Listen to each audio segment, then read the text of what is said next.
Samantala, muling uupo bilang leader ng pinakamalakas na komite sa Senado si Senate Pro Tempore Panfilo Ping Lacson. Ito ay matapos niyang magbitiw bilang chairperson ng Blue Ribbon Committee nitong mga nakaraang linggo. Una sa balita, si JB Santiago live. JB.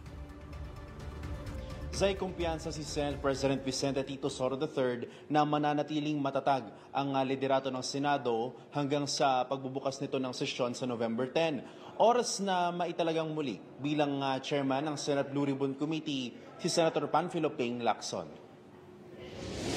Kinumpirma kasi ni SP Soto na si Lacson na ang ire-retain sa pwesto matapos magbitiw pansamantala dahil sumanoy hindi pagkakaunawaan sa direksyon ng investigasyon. Kaugnay pa rin yan ng mga flood control projects. Sa kabila niyan, tiwala ang Senate President na solid ang boto ng majority pabor kay Lacson.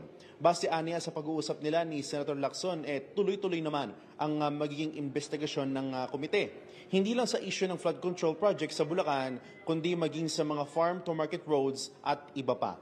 Monday next week, inaasahan ang meeting ng Blue Ribbon Committee kasama ang pansamantalang tumatayong acting chairman na si Senator Erwin Tulfo.